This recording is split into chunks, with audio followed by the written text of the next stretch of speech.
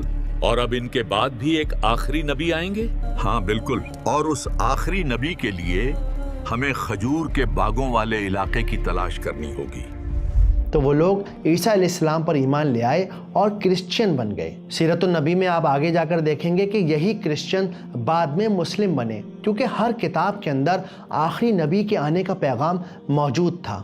دھیرے دھیرے دھیرے سچے جیوز نے، سچے کرسچنز نے عربیہ کی طرف مائیگریٹ کرنا شروع کر دیا، کیونکہ وہ رومن کے ظلم سے پریشان تھے۔ اس کے علاوہ ان کی کتابوں میں یہ بات مینشن تھی کہ آخری نبی بکہ کے علاقے سے آئے گا۔ بکہ یعنی مکہ، قرآن میں Bible chapter 84 song of Solomon میں بکہ کا لفظ استعمال کیا گیا ہے۔ ایون قرآن مجید یہ کلیئرلی مینشن کرتا ہے کہ اس دنیا کے اندر جو پہلا گھر بنایا گیا اللہ کی عبادت کے لیے وہ گھر مکہ میں تھا۔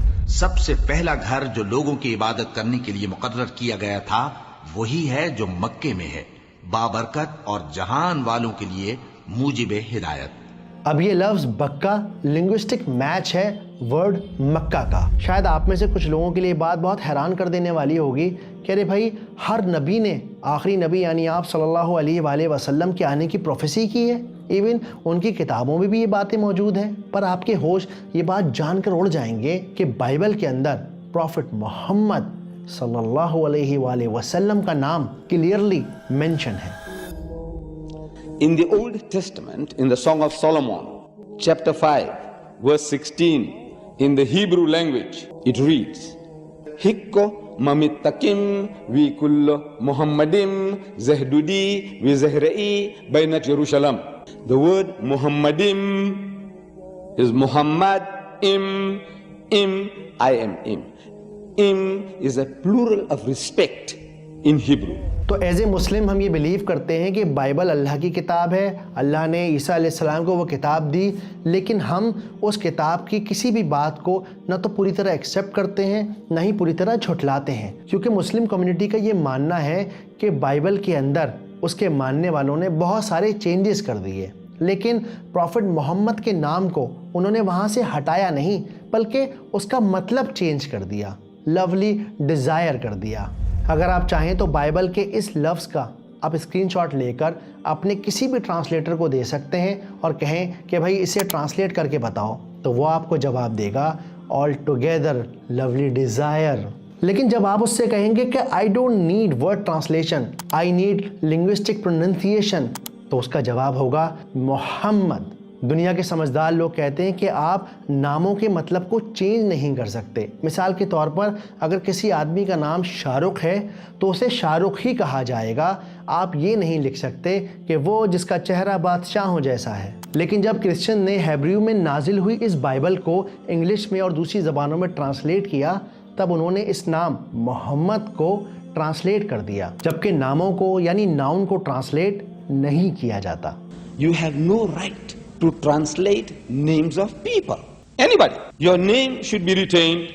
Mr. Black is Mr. Black, though he is white. If I say in Urdu, I say ye Mr. Black hai. I can't say Mr. Kala. ٹھیک، اب کیونکہ انٹرول پیریڈ چل رہا تھا، لوگوں کو کوئی کریکٹ کرنے والا نبی نہیں تھا، تو دنیا کے اندر بے انتہا خرابیاں پیدا ہو گئیں، جیسا کہ ہم دیکھتے ہیں اور پڑھتے بھی ہیں کہ رومن امپائر کے اندر گے اور لیسبین کا بہت زیادہ چلن چلنے لگا۔ اس کے علاوہ مکہ کے اندر اور دوسرے آس پاس کے علاقوں میں، ملکوں میں بہت زیادہ بت پرستی بڑھنے لگی۔ لوگوں نے نئے نئے رسم و رواج، نئی نئی بدعتیں نکال لیں۔ لوگوں کے دل اتنے زیادہ پتھر ہو گئے کہ وہ عورت کو پیر کی جوتی سمجھنے لگے، اپنی پیدا ہوئی بچیوں کو زندہ دفن کر دیا کرتے۔ تم اسے تو زندہ رہنے دو، یہ اپنی بڑھاپے کا سہارا بنے گی۔ چھوڑ مجھے، تو چاہتی ہے کہ میں اسے ساری زندگی بیٹھا کے کھلاؤں، پھر یہ کسی کی غلام بن جائے یا اپنے شوہر کے قبیلے کے کام آئے؟ میں اسے میرے حصے میں سے کھلا دوں گی، اسے زندہ رہنے دو، اسے مت مارو۔ بہت بڑی ذلت ہے، دوسری عورتیں لڑکے پیدا کرتی ہیں، ان پر فخر کرتی ہیں کہ انہوں نے جنگ کے لیے جوانی مزدور دیے۔ میری بچی کو جینے دو، رحم کرو۔ تو نے لڑکا پیدا نہیں کیا تو تم بھی زندہ نہیں بچے گی۔ اس مووی کے سین سے ہمیں بس ایک اندازہ لگتا ہے کہ انسان کس حد تک گر چکا تھا۔ ابن ہشام نے اس دور کو اپنی کتاب سیرت النبی میں جاہلی دور کہا ہے۔ اب جاہل کا مطلب الٹریٹ نہیں ہوتا، ان پڑھ نہیں ہوتا، بلکہ جب آپ اس لفظ کی گہرائی میں اتریں گے تو آپ کو پتہ چلے گا کہ جاہل اصل میں عقل مند کا اپوزٹ ہے، یعنی کہ ایک انسان پڑھا لکھا ہو کر بھی جاہل ہو سکتا ہے۔ ایسا انسان جو اپنی خواہشوں کے لیے اپنے ایگو کے آگے جھک جائے اور سچ کا ساتھ چھوڑ دے۔ مکہ کے اندر ایسے ایسے رسم و رواج، ایسی ایسی خرابیاں پیدا ہو گئیں جن کا تعلق دین ابراہیمی سے دور دور تک نہیں تھا۔ تو اب مکہ میں ہونے یہ لگا کہ جب یہ لوگ اپنے گھر سے سفر کے لیے نکلتے تو آخری کام یہ کرتے کہ اپنے بت کے اوپر ہاتھ پھیرتے اور ایک چھوٹا پتھر خانہ کعبہ کا اپنی جیب میں رکھ لیتے، اور بس جب جہاں ان کا دل چاہتا اس کے آگے بیٹھ کر اس کی عبادت کرتے۔ اے اللہ کے وسیلے، میرا یہ سفر آسان کر دیجئے اور میری تجارت میں برکت و اضافہ فرمائیے۔ میرے اللہ، میں اس پتھر کی عبادت نہیں کرتا، اسے بس تیری یاد کے لیے ساتھ رکھتا ہوں۔ صحیح بخاری میں ہمیں ایک حدیث ملتی ہے کہ ایک صحابی بتاتے ہیں کہ ہم لوگ پتھروں کو پوجتے، اور اگر کوئی اس سے زیادہ خوبصورت پتھر مل جاتا تو اس کو پوجنے لگتے اور پرانے والے پتھر کو اٹھا کر پھینک دیتے، اور اگر کچھ نہ ملتا تو مٹی جمع کر کے اس پر بکری کا دودھ ڈال دیتے اور اس مٹی کا طواف کرتے، اور جب یہ لوگ گھر واپس لوٹتے تب بھی ان کا یہی معاملہ رہتا۔ اپنی بیوی اور بچوں سے بعد میں ملاقات کرتے، سب سے پہلے اس بت کے پاس جا کر اس کے آگے اپنا سر جھکاتے۔ اے وسیلو، تم پر میرا سب کچھ قربان، میرا مال بھی، میری اولاد بھی۔ اس کے علاوہ مکہ کے اندر ایک قبیلہ تھا، یمامہ قبیلہ۔ اس قبیلے نے کیا کیا کہ کھجور، پنیر اور دودھ وغیرہ کا ملا کر انہوں نے ایک بڑا بت بنا لیا۔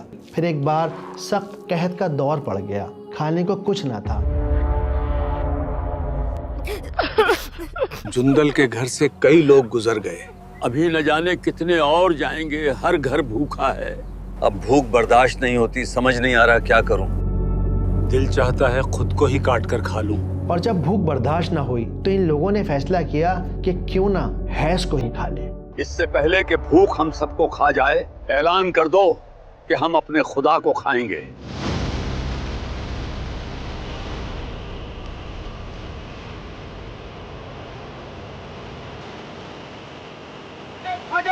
آخر ہمارا خدا ہی ہمارے کام آیا.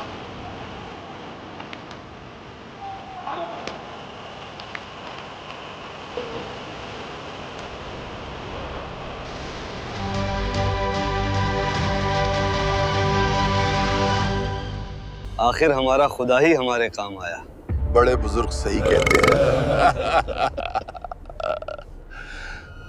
لیکن ابھی بھی ان کے اندر دین ابراہیمی کے رسم و رواج باقی تھے. یعنی یہ حج بھی کرتے تھے، یہ طواف بھی کرتے تھے، یہ صفا اور مروہ کے چکر بھی لگاتے تھے، لیکن اس پورے دین ابراہیمی کے اندر انہوں نے اپنی رسومات کو شامل کر لیا. بتوں کا حج و طواف کرتے تھے، ان کے سامنے عز و نیاز سے پیش آتے تھے اور انہیں سجدہ کرتے تھے اور سمجھتے تھے کہ وہ اللہ سے سفارش کر کے ہماری مراد پوری کرا دیں گے. لیکن جب آپ مکہ کے باہر کے علاقوں اور ملکوں میں دیکھیں گے دین یو ول ریئلائز کہ وہاں پر تو پوری طرح سے بت پرستی عام ہو گئی تھی. شاید اس لیے کیونکہ وہ لوگ مکہ سے بہت زیادہ دور تھے، اس وجہ سے وہ پوری طرح بت پرستی میں شامل ہو گئے. اب دیکھیے اس چیپٹر کو سمجھنا اس لیے بے انتہا ضروری ہے کیونکہ آپ صلی اللہ علیہ وآلہ وسلم کو گزرے ہوئے، دنیا سے گئے ہوئے تقریباً 1400 سے زیادہ سال ہو چکے ہیں، اور دھیرے دھیرے ہمارے معاشرے کے اندر بھی اس طرح کی بدعتیں، اس طرح کے رسم و رواج شامل ہو رہے ہیں. اور میں بار بار آپ کو یہ 1200 سال سے زیادہ پرانی کتاب کا ریفرنس اس لیے دے رہا ہوں تاکہ آپ یہ نہ سمجھیں، آپ میں سے کوئی بھی انسان یہ نہ سوچے کہ مکتوب احمد اپنی جیب سے کوئی بات کہتا ہے یا کسی فرقے کی بات کہتا ہے. میں بس وہی بات کہتا ہوں جو کتاب میں لکھی ہے، وہ کتاب جو اتھینٹک سیرت النبی کی کتاب مانی جاتی ہے. ہر مسلمان سیرت النبی کی اس کتاب کو اتھینٹک سمجھتا ہے، پڑھتا ہے، اس پر یقین رکھتا ہے. اب دیکھیے وقت کے ساتھ جیسے جیسے وقت گزرتا رہا تو ہونے یہ لگا کہ مکہ کے اندر بت پرستی اتنی بڑھتی چلی گئی کہ ان بتوں کے اب گھر ہونے لگے، ان کی دیکھ بھال کے لیے لوگوں کو جاب پہ رکھا جانے لگا، اور یہاں کے لوگ ان بتوں کو اس قدر ماننے لگے کہ جو بھی کماتے تھے اس کے 3 حصے کر لیا کرتے. ایک حصہ اپنے گھر کے لیے، دوسرا حصہ اللہ کے نام کا کہ بھائی اس میں سے لوگوں کی مدد کی جائے گی، اور تیسرا حصہ ان کے بتوں کا جو صرف ان کے بت کے لیے یا ان کے بت کے رکھوالوں کے لیے ہی خرچ کیا جا سکتا تھا، اس میں کسی اور کا کوئی شیئر نہیں تھا. تو اب یہاں ہوتا یہ تھا کہ اگر غلطی سے بتوں کے حصے کا مال کم ہو جاتا تو یہ ایک اللہ والے حصے میں سے نکال کر بتوں کا مال پورا کر دیتے، لیکن اگر بتوں کے حصے میں اناج زیادہ چلا جاتا تو پھر یہ اناج واپس نہ کرتے بلکہ یہ کہتے کہ ارے واہ دیکھو اس اللہ کی کرامت، اس نے اپنے وسیلوں کو اناج دے دیا کیونکہ اس کے وسیلوں کو طاقت چاہیے. اور یہ رہا آخری اناج کا بورا. 1 2 3 4. ارے اس میں تو 1 بورا کم ہے. جی مجھے راستے میں دھیان آیا کہ 1 بورا اللہ والے کے حصے میں چلا گیا. وہ بھی لے آئیے. اللہ کو اناج کی ضرورت نہیں، ضرورت تو اس کے وسیلوں کو ہوتی ہے. جائیے جو بچا ہوا اناج ہے وہ بھی جلدی لے آئیے. جی بہتر، ابھی لاتا ہوں. قرآن کے مفسرین یعنی کہ ایکسپرٹس کا ماننا ہے کہ انہی لوگوں کے لیے اللہ سبحانہ و تعالیٰ نے قرآن میں اس آیت کو نازل کیا. یہ لوگ اللہ ہی کی پیدا کی ہوئی چیزوں یعنی کھیتی اور مویشیوں میں اللہ کا بھی ایک حصہ مقرر کرتے ہیں اور اپنے خیال باطل سے کہتے ہیں کہ یہ حصہ تو اللہ کا اور یہ ہمارے شریکوں یعنی بتوں کا. تو جو حصہ ان کے شریکوں کا ہوتا ہے وہ تو اللہ کی طرف نہیں جا سکتا، اور جو حصہ اللہ کا ہوتا ہے وہ ان کے شریکوں کی طرف جا سکتا ہے. کیا برا حکم لگاتے ہیں.